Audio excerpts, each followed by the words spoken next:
hari ini kita akan bahas hal yang paling penting banget nih di Migas, yaitu PTK 037 bersama saya Amelia Lisanina Putri dan rekan saya Faiz Bintang Ulum Saputra.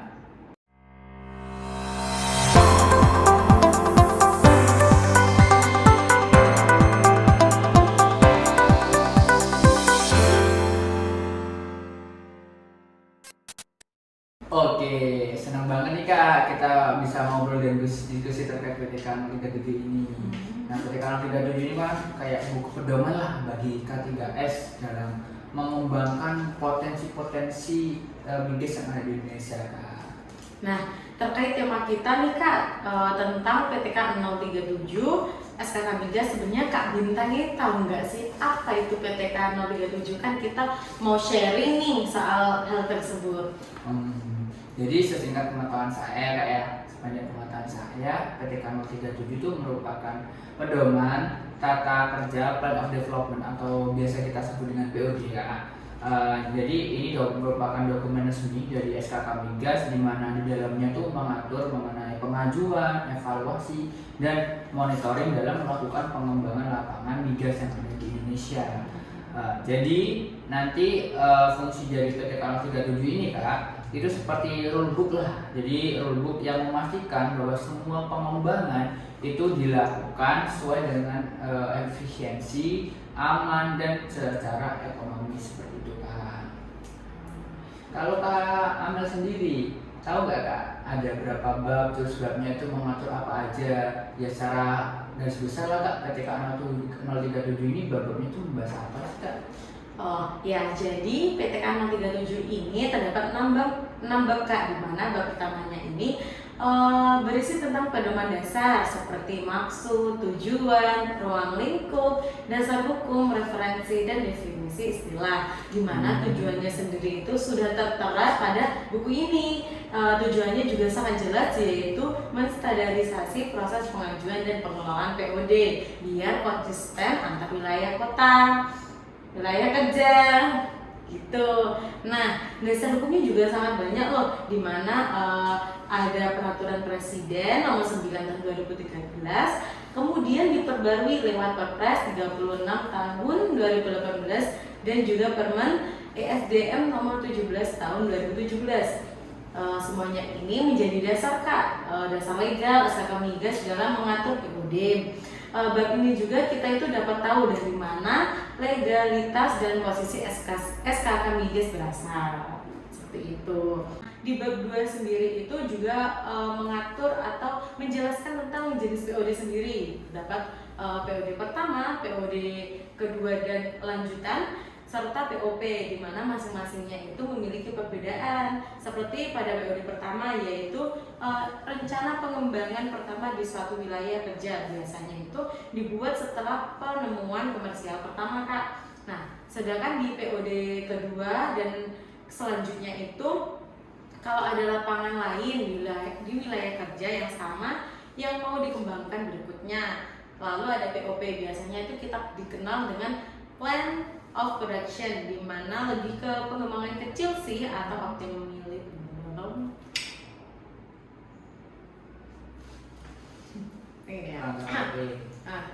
ya. Nah, di bab 2-nya sendiri ini menjelaskan perbedaan dari POD-POD, di mana ada 3 nih Kak yang dijelaskan dalam buku tersebut. Yang pertama, POD pertama nih yang menjelaskan perencanaan pengembangan lapangan pertama di suatu wilayah kerja, biasanya itu dibuat setelah penemuan komersial pertama. Selanjutnya ada POD selanjutnya yang diajukan kalau ada lapangan lain di wilayah kerja yang sama yang mau dikembangkan. Nah, berikutnya ada POP, biasanya kita kenal itu Plan of Production, lebih ke pengembangan kecil atau optimalisasi lapangan existing yang pakai fasilitas yang sudah ada gitu. Nah, di bab 3-nya sendiri itu menyusun prosedur penyusunan dan pengajuan, di mana di sini itu dijelaskan nih Kak langkah-langkahnya, mulai dari penyusunan data teknis, evaluasi ekonomi, desain fasilitas, dan format pengajuan resmi, di mana ada tahapan utamanya. Yaitu K3S ini ngumpulin data seperti data reservoir, data sumur, data fasilitas, kemudian membuat model produksi dan keekonomian. Setelah itu mereka menyusun alternatif skenario pengembangan, misalnya berapa sumur dan kapasitas fasilitas.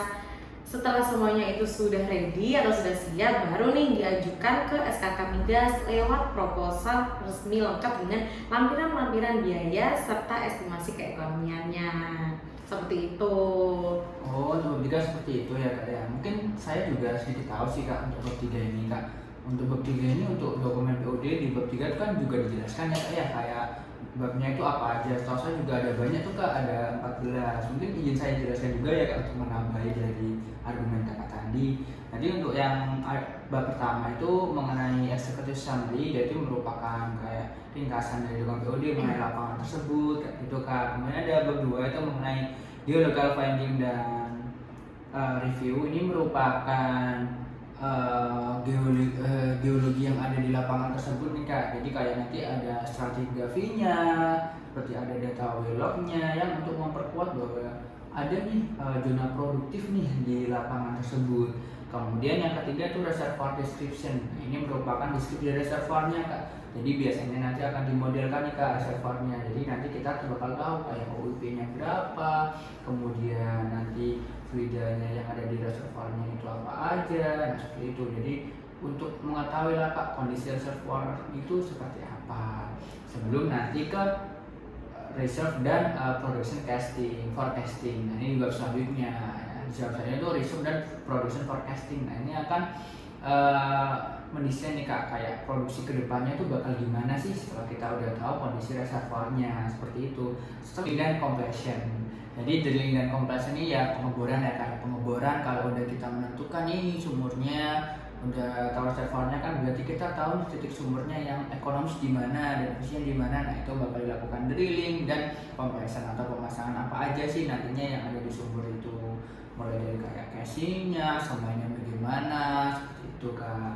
Kemudian selanjutnya ada production facilities. Nah ketika kita udah tahu berapa banyak yang akan kita produksikan, berapa sumber yang akan kita bor, nah itu kita tahu Kak produksinya per hari itu berapa. Nah, jadi kita bisa merancang nih fasilitas fasilitasnya seperti apa. Kayak contoh tangkinya ini kita ingin berapa kapasitas berapa barrel dari produksinya. Nah, jadi gitu Kak kalau kita udah nemu semua baru kita bisa ke surface facility. Yang selanjutnya baru file development skenario. Nah ini merupakan skenario produksi yang akan kita jalankan di beberapa tahun ke depan seperti itu Kak. Entah nanti kita bakal memakai atau water injeksi atau mungkin dari OER itu di tahun keberapa, itu masuk ke skenario ini Kak. Kemudian juga ada HSE dan CSR. Ini merupakan aspek keselamatan yang perlu dibuat dan juga seperti kita pengembangan potensi di daerah tersebut Kak, seperti kita ke lingkungan sekitar, ke sosial seperti itu Kak. Kemudian juga ada abandonment dan set restoration plan. Nah ini merupakan ketika kita sudah melakukan produksi itu nggak mungkin kan Kak setelah habis kontrak atau udah gak ekonomis kita tinggal aja kan nggak mungkin. Jadi nanti tuh sumbernya perlu ditutup, perlu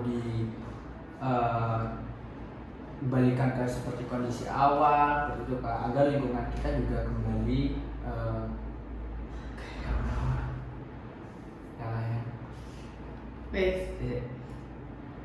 ya yang selanjutnya itu ada abandonment dan set restoration plan. Jadi setelah produksi atau setelah habis kontrak kan nggak mungkin Kak tiba-tiba ditinggal gitu aja.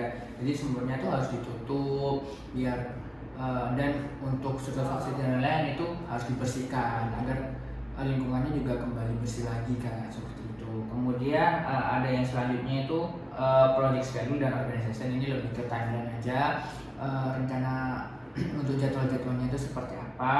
Kemudian ada local content, kemudian ada economic and commercial yang merupakan seperti keekonomian. Jadi menyusun berapa ekonomi sih lapangan kita jika diproduksikan seperti itu Pak. Kemudian ada conclusion dan yang terakhir itu ada assessment yang mencakup technical supporting data, kemudian risalah rapat dan lain-lain. Kemudian ada juga mencakup terkait dengan dokumen komersial itu Kak. Nah itu kan tadi yang sudah saya jelaskan kan terkait dokumen bab yang ada di POD ya kak ya. Tadi kan kakak juga sempat menyebutkan ini ada POP. Nah itu untuk bab-babnya atau isinya itu sama gak sih kak? Atau ada yang beda ya? Nah, untuk POD dan POP itu kurang lebihnya sama sih Kak, tapi di POP sendiri itu tidak ada lokal konten dan tidak ada project schedule dan organization-nya. Tapi sisanya itu sama saja. Tuh, jadi tidak ada perbedaan yang sangat signifikan. Ngomong-ngomong soal bab yang ada di PTK 037 ini, Kakak tahu nggak bab selanjutnya itu membahas tentang apa? Oh, tentu tahu dong kak. Jadi di bab selanjutnya itu mengenai monitoring dari POD. Nah ini juga penting nih kak. Kan nggak mungkin ya kak ya K3S udah membuat dokumen POD terus gak ada monitoringnya. Kalau gak ada monitoringnya nih takutkan dari pihak K3S-nya nanti bakal melakukan seenaknya mereka sendiri dong kak kalau gak ada monitoring seperti itu. Jadi nanti tujuannya itu untuk memastikan bahwa pelaksanaan POD itu sesuai dengan rencana, baik itu secara teknis, secara biaya maupun jadwal gitu kak. Contohnya nih kak, progres pengobaran, konstruksi facility, dan itu akan dibandingkan kak biaya aktualnya dan biaya estimasinya. Kemudian produksi aktual dan produksi yang udah diestimasi di dokumen POD-nya kak. Nah untuk tahap monitoring itu ada 4 sih kak. Jadi yang pertama itu setelah persetujuan saat FID. Jadi FID itu merupakan front end engineering design, yaitu tahap perancangan kak, perancangan rekayasa awal setelah dilakukannya studi kelayakan atau feasibility study dan sebelum tahap EPC. Nah EPC itu merupakan engineering, procurement, dan construction gitu kak. Kemudian yang kedua saat EPCI. Jadi EPCI ini merupakan engineering, procurement, construction, dan ini udah ada instalasinya kak. Dan sebelum dilakukannya on stream. Kemudian yang ketiga saat lapangan mulai berproduksi tapi belum stabil kan, jadi masih produksi awal-awal gitu. Kemudian yang keempatnya yang terakhir saat lapangan sudah on stream penuh sampai nanti mencapai di economic limit gitu kan. Nah, untuk K3S ini jika melakukan kesalahan yang fatal atau melanggar peraturan, apa ada sanksinya ya Kak? Kalau sanksi itu biasa aja dong kak, nggak mungkin buat peraturan tapi nggak ada sanksinya. Nah sanksinya itu dari bab 5 kak. Jadi kalau dari K3S ini tidak melaksanakan laporan monitoring setiap 1 tahun sekali itu bakal dikenakan surat peringatan kak. Kemudian kalau nggak melakukan kegiatan utama selama 2 tahun sejak POD ini disetujui, itu SKK Migas bisa meninjau ulang persetujuannya. Nah kalau udah sampai 3 kali peringatan dan tetap nggak ada tindak lanjut nih dari K3S-nya, nah SKK Migas itu berhak kak untuk mencabut persetujuan POD. Wah serius juga ya ternyata. Tapi itu penting gak sih Kak biar proyek migas ini tetap disiplin dan efisien gak sih? Nah betul kak, karena SKK Migas itu juga ingin lah kak menjaga investasi yang dilakukan itu tetap produktif dan sesuai dengan kontrak ya, agar investasi luar itu nggak sia-sia kak dan mereka nggak kapok di kita gitu.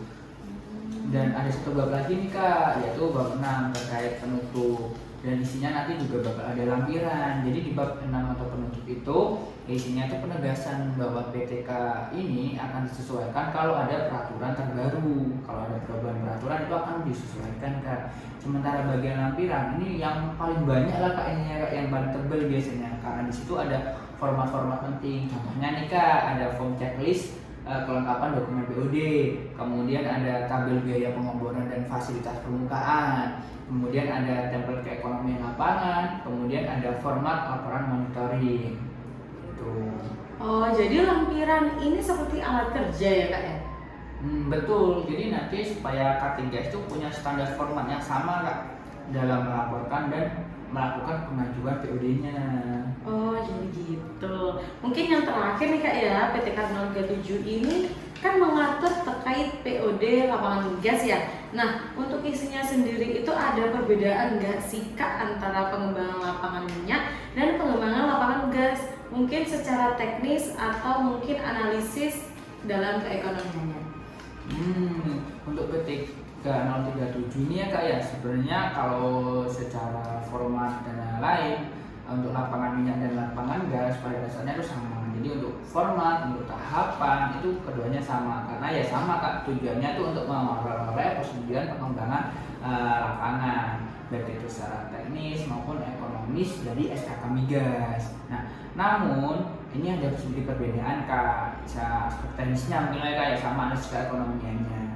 Karena untuk POD lapangan migas itu biasanya kan kita menekankan pada seperti peningkatan perolehan minyaknya, jadi nanti ada artificial lift, ada EOR di sana, serta pengolahan sudahnya juga kan. Kalau lapangan minyak itu biasanya 3 fase kan. Gitu. Untuk POD lapangan gas itu nanti bakal lebih fokus ke pengelolaan tekanan reservoir, sistem pengolahan dan kompresi, serta penyaluran ke pasar. Jadi kan kita bisa tahu Kak, dari surface facility itu jelas beda antara gas sama minyak. Jadi itu merupakan hal-hal seperti itulah Kak yang membedakan begitu.